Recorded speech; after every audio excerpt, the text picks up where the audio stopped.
We're looking at ServBasic, the customer page.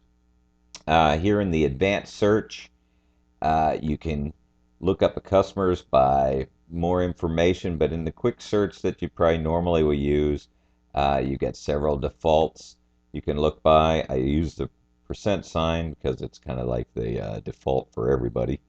And you simply pull up the customer you want to look at and click. There you go. You got the customer's information on the top of the page. You've got in-house or internal notes on the middle of the page and an overview of everything that you have to do for this customer. So in the overview, it just shows you got pest control services or whatever services you put in. The details, it will then show you more information on when the customer is last paid, when the next work orders are due for whatever service.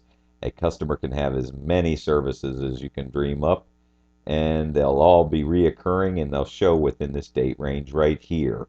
You can attach documents in here. You can have other attachments, and you got a report page for just this customer.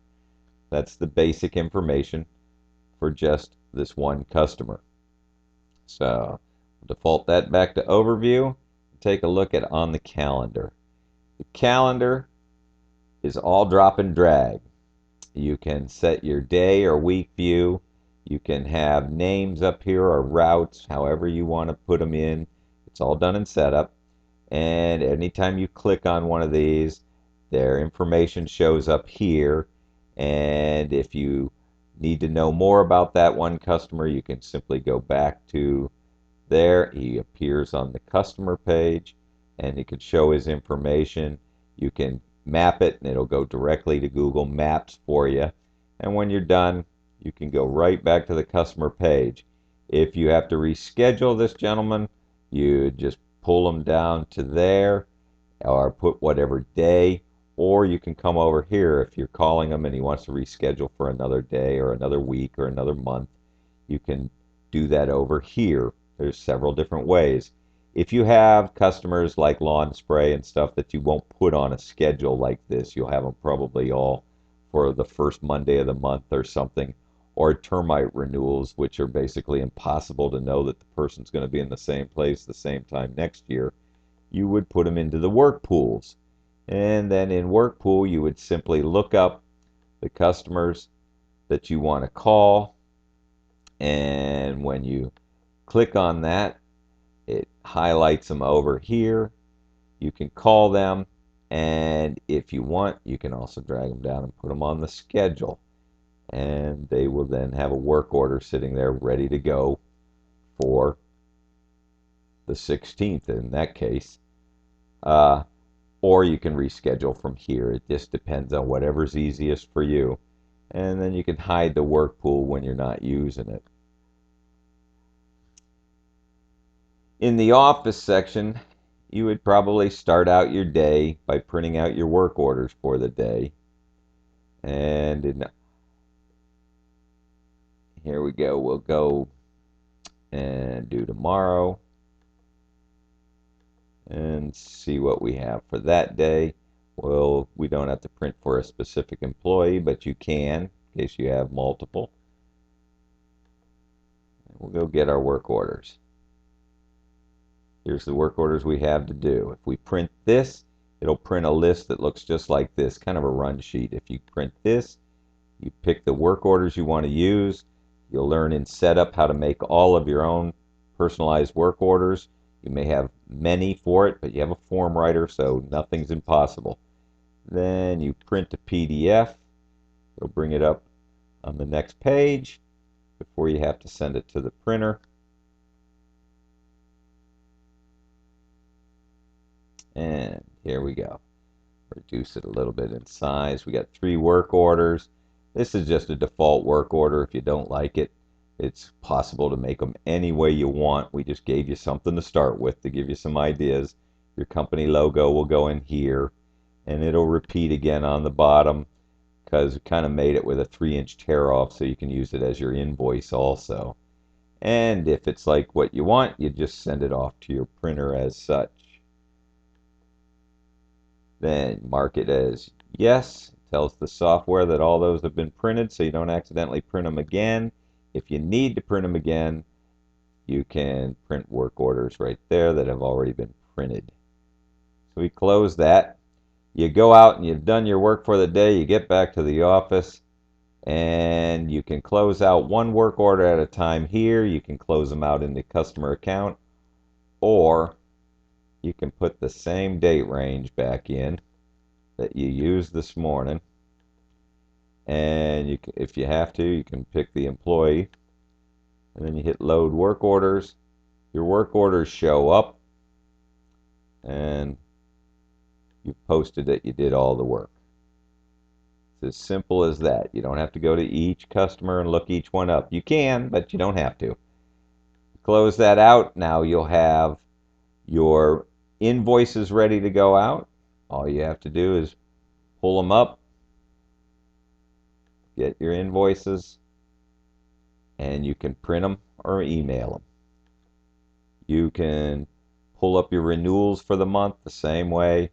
If you have any renewals that need to go out, tell your customers that it's time to do termites again. Whatever kind of renewals you like to use, you can get them right there.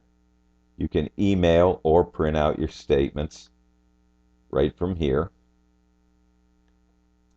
And you can enter your payments all right from here. Entering a payment is as simple as picking out a customer by whether you want to use account number, customer's name, invoice, or work order number. But you'd look one up like so, and pick any one of the work orders you want to do. It loads that for you. And if they have a balance, you have your 140,360, and let's say they paid with cash. You auto apply the payment, and it's saved. Go to the next customer. You've now posted that you've been paid. It is a complete accounts receivable software, and there is plenty in the report section to find out who's paid what, where, and when. Plus, you can go and look it up on the customer page instantly. If your customers get receipts for their payments, you simply go and repeat the same system again. All the forms look pretty much alike. You just go in, they're real easy to do, and send them out. Then in reports, you can see who owes you money, see what work orders you got. You can make custom reports in here for maybe lawn maintenance run sheets and things like that, so you don't have to print out a bunch of work orders and waste a lot of paper. Just send the guys out with the paper in their hand. And anything that you don't have on your system, you just make a custom one. They're easy to customize. If you have information that you want up here on the line to show what's on there, you simply pull that over from here, put it up, and you've just customized this report. It'll now have the customer's account number where you put that. Hit save, and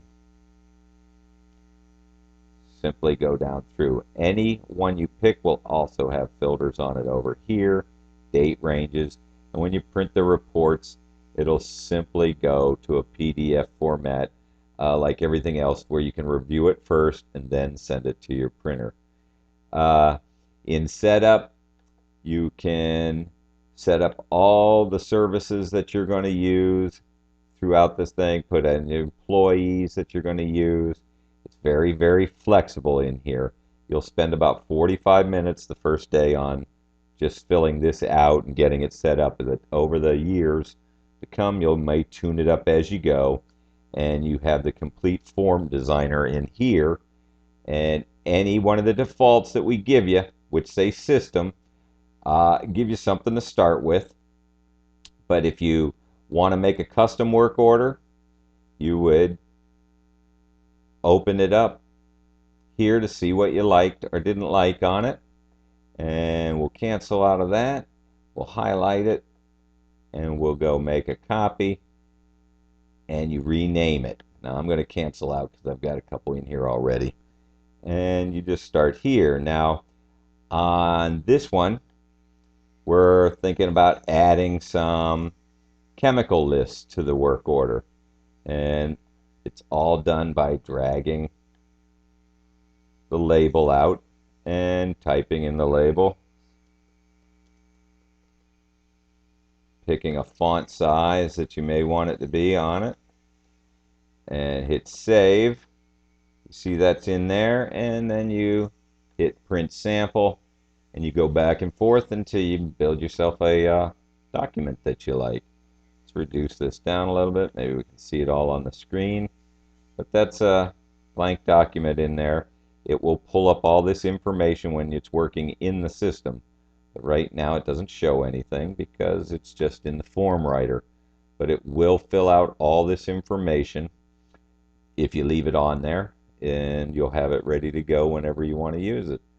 And it'll show you when you go to print something, what work order do you want to use, what invoice do you want to use, and you can also set them up as defaults so that you don't have to answer that question. But that's a real quick overview on what you get with ServBasic. Hope you like it, and call us if you need any help at any time with it.